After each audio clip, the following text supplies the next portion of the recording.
السلام عليكم، وياكم ماسك القناع. اليوم راح نتحدث عن أحد شخصيات كريبي باستا، وسبقا حكينا على أحد هاي الشخصيات كريبي باستا وكان موضوع سلندر مان، وذكرنا من اجى وش صار عليه وشلون كان شكله وشنو تفاصيله. موجود مقطع مثل تلقونه، بس مقطعنا اليوم شفت الصورة مصغر العنوان. موضوعنا اليوم راح يكون وحش دريك، واغلبكم اكيد يعرف مخلوق دريك او شايف له صور عند هواي يوتيوبرز. واليوم راح يكون مخلوق دريك، راح تكون مواضيع دريك مقسمة إلى أقسام، وكل قسم راح يضم شيء من شغلاته. فراح نبدأ بأول قسم هو بداية الأسطورة. ذرك هو أحد أكثر الأساطير الحضارية اللي انتشرت بالإنترنت بأوائل الألفينات، تحديدا في سنة 2005 على موقع أو منتدى كريبي باستا المخصص لقصص الرعب والأشياء الغامضة. وبعض الناس تعتقد أن المخلوقات هي تجسيد لخوف البشر من المجهول. من ذاك الوقت استمرت الأسطورة وانتشرت ليومنا هذا. بالنسبة لاسم داريك بحد ذاته هو التساؤل. الاسم داريك جاي من كلمة إنجليزية بمعنى المحراث أو المذرة، وهاي الكلمتين مصطلحات زراعية نقدر نقول، بس بالنظر الأسطوري يفسر الاسم على أنه إشارة يا جماعة الخير للجروح العميقة بسبب المخلب العدة اللي يخليه حرفيا تبدو مثل حفرة المحراث بالأرض. هذا الاسم أيضا يضيف بعد آخر الرعب لحيط باسم داريك.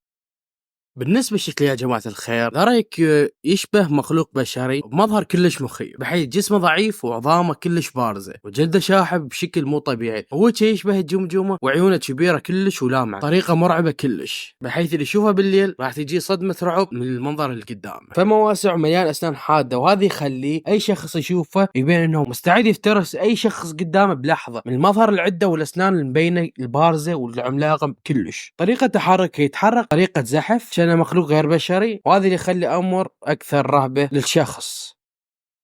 هو مخلوق غامض يظهر بالغابات النائية يا جماعة الخير ومناطق ريفية، ويزيد الغموض حوله هو التقارير عن مشاهدته تيجي من أماكن متفرقة بالعالم. الناس يعتقدون أنه يتربص بالظلام وينتظر لحظة مناسبة حتى يظهر لهم، يعني يختل بالظلمة، ينتظر اللحظة المناسبة ينقض عليهم وياكلهم أو يأذيهم أو يقتلهم بين قوسين من الأخير. خاصة خلينا نجيب أشهر قصة إله، وهي القصة تقريبا أشهر وحدة وسمعتها من أكثر من موقع، فراح أسردها لكم خليكم وياي. من أشهر القصص اللي نقلت عن ذريك هي قصة عائلة كانت تعيش بمنطقة ريفية. بأحد الليالي الأم قامت على صوت غريب غرفتها، لما فتحت عيونها شافت ذريك واقف عند نهاية الفراش، باعلها بعيون مرعبة كلش يا جماعة الخير، وقبل ما تقدر تصرخ هجم عليها وجرحها بجروح عميقة حيل. صح الزوج والأطفال على صراخها، لكن ذريك يا جماعة الخير اختفى بالظلام. أذى المرة سمعوا صرخة، من نجوا لقوا المرة متأذية ذريك ماكو. وبعد هاي الحادثة العائلة قررت تتجمع بالغرفة الرئيسية على مود يكونوا بأمان وكلهم غرفة واحدة وينامون بشكل عادي. بس بعد كم يوم سمعوا نفس الأصوات مرة ثانية، ولما راحوا يشوفون شنو السالفة شافوا ذرك قريب من طفلهم يا جماعة الخير. الأب والأم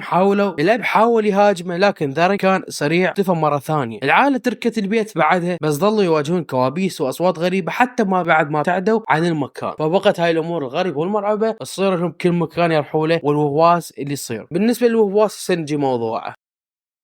اكو بعض المنتديات على الانترنت ناس يدعونهم شافوا ذلك بحياتهم الواقعيه، ويكتبون عن تجاربهم الشخصيه، ويقولون انهم واجهوا هذا المخلوق بظروف غامضه وغريبه. هالتقارير تضيف الى الاسطوره وتزيد من غموضها، بس طبعا ماكو تاكيد على صحتها لحد الان. هسه خلينا نرجع مثل ما قلنا لكم على تاثير ذريك العقلي وش يسوي بالضحايا. ذرك مو بس يترك جروح جسدية، بل يترك تأثير نفسي عميق على ضحاياه. الناس اللي يشوفه يتعرضون لكوابيس مستمرة وأحلام مزعجة وأمراض نفسية بنفس الوقت. بعضهم يدخل بحالة من الرعب المستمر أيضا في حالات معينة. الخوف من ذرك يوصل الناس إلى حافة الجنون وحتى يدفعهم للانتحار مثل ما قلنا، بحيث الحالة النفسية عندهم راح تكون كلش عالية، ويا الخوف يؤدي إلى أمر يظل الانتحار هو الوسيلة تخلصه من هذا الكل. وانتشار الأسطورة الناس بلشت تنشر صور ومقاطع فيديو ويقولون أن تظهر ذريك بعض الصور تكون غامضة، تظهر مخلوق شاحب ملامح غير واضحة بمناطق مظلمة مثل الغابات أو البيوت المهجورة. والمقاطع يا جماعة الخير يمكن تحتوي على لحظات مرعبة يبين بيها في الظلام أو حركة غريبة، ويعتقد بعضهم من هاي دليل على وجود ذريك، بس بنفس الوقت ماكو أي شيء أو دليل واضح يثبت وجوده. كلها لقطات ولمحات من مقاطع فيديو، وأيضا مبهم إذا كانت مصدرها حقيقي أو فيك. الأسطورة تطورت وأخذت أشكال جديدة، وبعض النظريات تربط ذريك بكائنات أو مخلوقات قديمة أو فضائية. البعض منهم يقترح أنه من ممكن يكون تجسيد لخوف البشر، يعني شايف من تؤمن بشغله وناس كلها تؤمن به راح يخلق من الإيمان الوجود على هاي النظرية، ومحاسبين ذريك أصلا موجود، فهم مؤمنين بخوف البشر من الظلام والمجهول. هاي القصص مجرد وسيلة للتعبير عن المخاوف وأمورها النفسية، فخلته يظهر بالواقع. وايضا الاسطوره دخلت ضمن الثقافه الشعبيه وصارت جزء من نحو الانترنت بشكل عام وخاصيه كلش عالي، خصوصا بالمواقع الرعب. دارك صار يظهر بالالعاب الفيديو والافلام المستقله والقصص المصوره. هوايه من صناع المحتوى على الانترنت يستخدمون شخصيه دارك باعمالهم حتى يزيدون من تاثير الرعب على الجمهور، وايضا يرفعون من نسبه المشاهدات من اسمه المعروف. هسه يا جماعة الخير نقدر نقول الخاتمة والنهاية. بالنسبة لواحد دارك يبقى واحد من أكثر الكيانات غموضا ورعبا، حاله حال سلندر مان، سواء كان حقيقي أو مجرد خيال. القصص اللي تتناقل من ناس ما لها صحة أو ما لها دليل، فهذا تخلي الأمر مبهم وغير واقع، والقصص كلها عبارة عن قصص عبارة عن قصص. فنعم يا جماعة الخير، هذا مقطعنا كان على قصة دارك وشون صار ومنين اجى وش الحالات المربيين والأماكن. من يعجبكم المقطع، واسف إذا طولت، وحبيبي والله دمتم سالمين. جود باي.